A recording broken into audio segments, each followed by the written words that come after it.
My name is Una.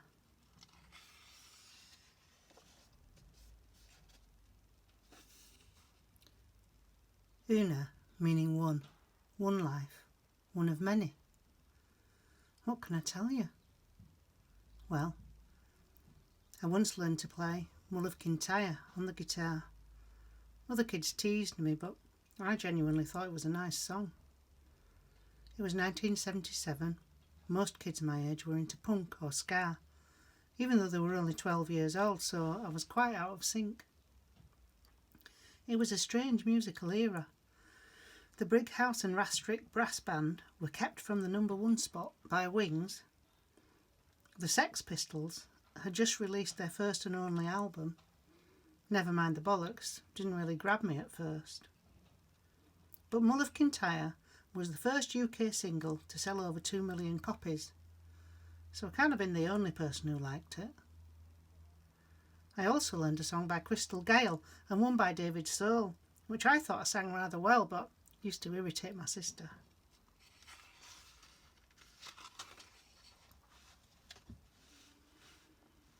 I was 7 or 8 when I started playing the guitar.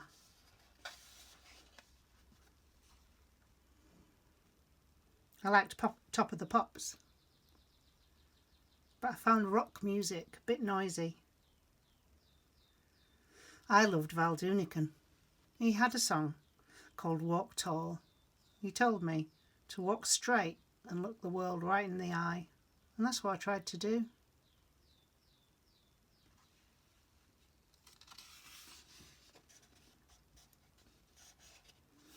I soon learned to lower my gaze.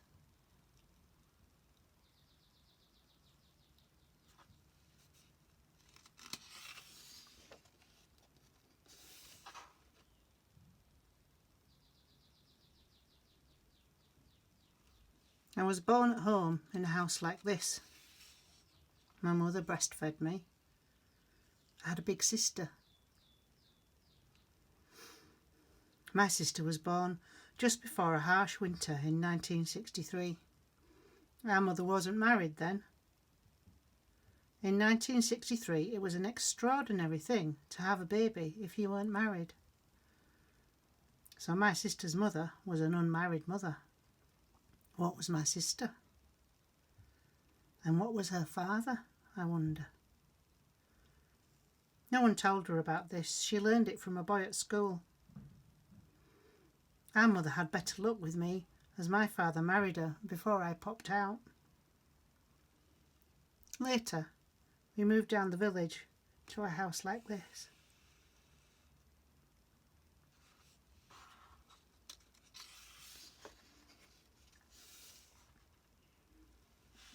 I went to the local school and had ballet classes.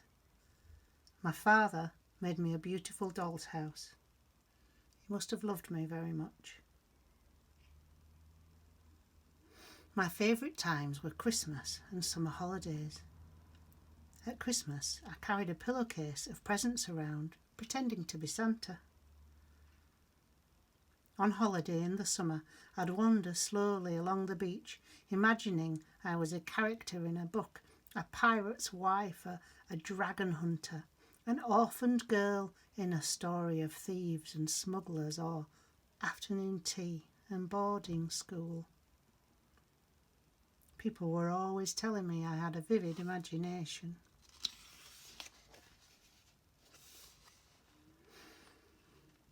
For a while, the 70s seemed like a cosy, rosy world, but it was a turbulent decade. There were strikes, power cuts, the IRA, rabies, thalidomide, hijackings, decimalisation, race riots, strikes again, football hooligans. But it wasn't all bad. There was also the Equal Pay Act, the Sex Discrimination Act, Pink Floyd and Fawlty Towers. I wasn't paying any attention to any of this at the time. My 70s world consisted of watching Blue Peter and eating sherbet out of a paper bag with a lolly. I lived in the west of the biggest county in the UK. In 1974, there was a lot of arguing about Yorkshire. Boundaries were being rearranged and people were not happy about it. In 1975, the year my own small story begins, another bigger story was taking shape, a story I would listen to throughout my formative years. No one was paying attention to it at first. On the 5th of July, someone attacked a 37-year-old Keighley woman in an alley with a hammer and knife. She survived. On the 15th of August, someone attacked a 46-year-old Halifax woman in the street with a hammer and knife. She was seriously injured. And on the 27th of August, someone attacked a 14-year-old girl with a hammer in a country lane in Silsden, badly injuring her. Wouldn't it be comforting if these stories were to have happy endings?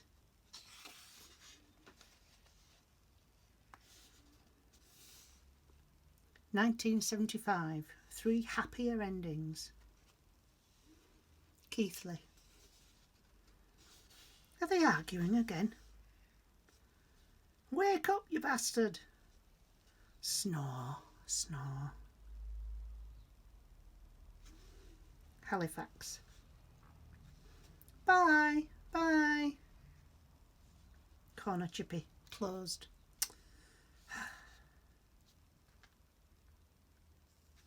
Silsden. These shoes.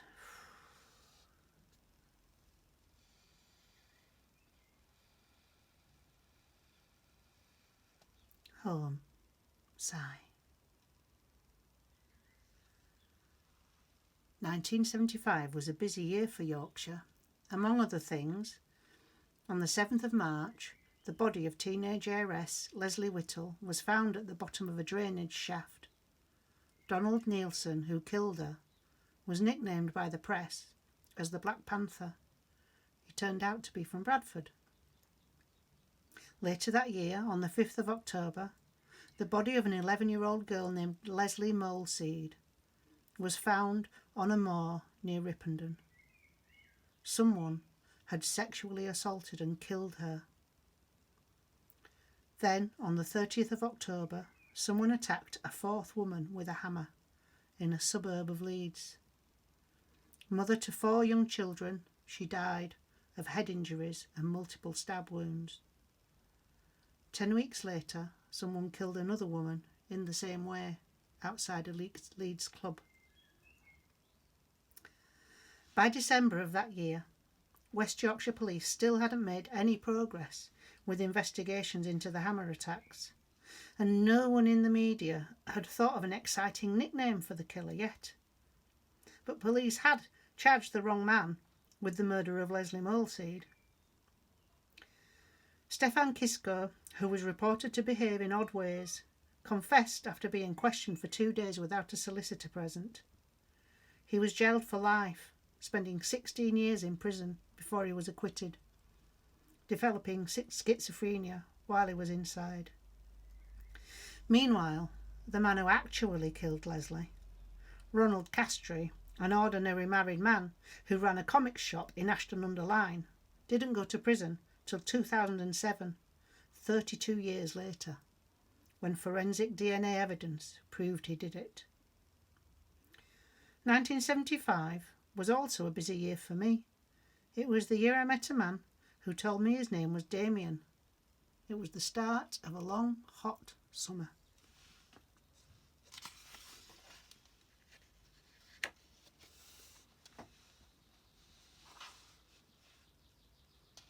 I was wearing one of my big sister's dresses, pretending to be a princess.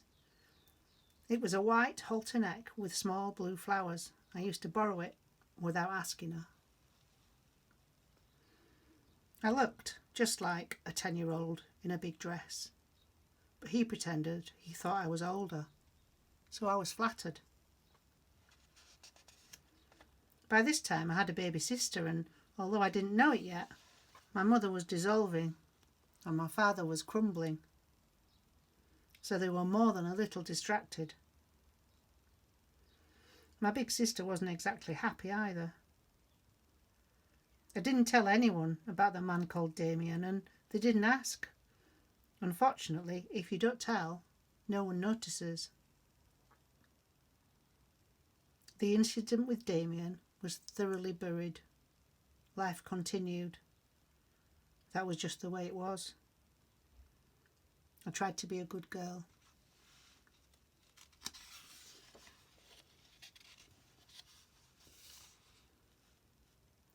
Blah, blah, blah, blah, the Industrial Revolution, blah, blah, historical blah of agricultural blah, blah.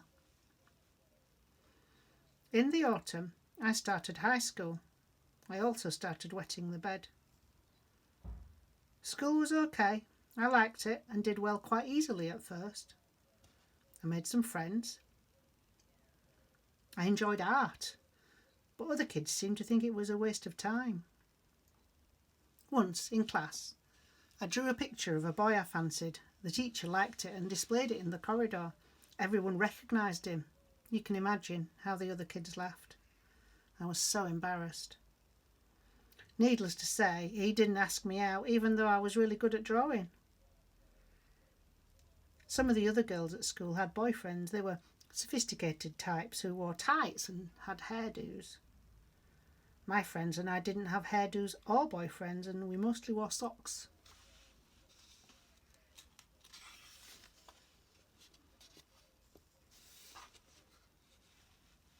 By 1977, everyone was talking about all the horrible murders that were happening around Leeds and Bradford. I didn't know what a prostitute was, but I wondered about these women. Who were they? We are following up a possible link with a similar type of murder in Preston in 1975 when a prostitute was found stabbed to death. Died from head injuries, stomach injuries, body stripped. The killer had given one of them a £5 note. One of 69 notes with consecutive numbers that could be traced to one bank. 6,000 people could have received the note in their wages. Like finding a needle in a haystack. I am appealing to the thrifty Yorkshire people to look in their purses, wallets or saving tins for the notes in this vital series. I would even go as far as asking wives to look through their husbands' wallets to see if they find one of these notes. Meanwhile, I was starting to get interested in boys. Park victim was young mother of 2. Link with Jack the Ripper style deaths. Police chief keeps open mind. I have found no indication at this stage that she had been acting as a prostitute, but our inquiries are being directed to see whether she had this mode of life. Heartbreak of 5 a.m. search by children. Murder in fog. Killer is a maniac, says CID chief. Dramatic murder plea to crowds. Savage and sadistic sex attack on Leeds mother in fear. Mr Hobson, head of Leeds CID, said they were keeping an open mind about whether her murder was connected with the unsolved Jack the Ripper murders of 2 prostitutes in Leeds. Woman battered, killer may strike again warning. We lived life to the full, victim's husband speaks. Heartbreak 4, I told Mum is dead. Girls warned in Ripper Hunt.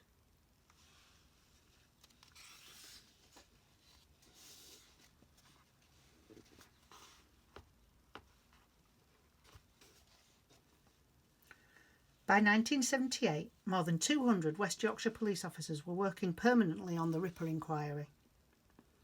The many failures of this investigation are well documented. The police made no meaningful progress and were undoubtedly out of their depth. They weren't completely stupid. A senior detective declared on national radio that the Ripper must be somebody's husband, somebody's son. But somebody's daughter had been trying to tell them what the Ripper looked like since 1975. She got a good look at him during the long conversation they had the evening she walked home alone, along a quiet country lane, wearing shoes unsuitable for the purpose. He was unassuming, calming even, while they walked along, chatting. He didn't make her feel nervous or uncomfortable. They talked about the weather, and he told her he lived at Holroyd House nearby. Then, when they reached the end of her driveway, as she turned to say goodbye, he hit her on the head with a hammer several times, making a loud grunting sound. She thought he must be the Black Panther she'd heard about so much on the news. As he was interrupted by a passing car, he didn't manage to kill her. He picked her up, threw her over a fence and ran off. The photo fit that somebody's daughter provided in 1975 turned out later to be an almost exact likeness. When she saw the photo fits made by other women, she returned to the police station with her mother to explain that the Ripper was the same man that attacked her. But officers examining the case decided not to include it in the inquiry on the grounds that she was not a prostitute and couldn't have been mistaken for one. So, if their line of thinking was, why would anyone want to kill her if she wasn't a prostitute? Why did they think someone had tried to kill her? They didn't take me seriously, she said later. I don't know why. Maybe it was my age. We are having fun and games today, aren't we?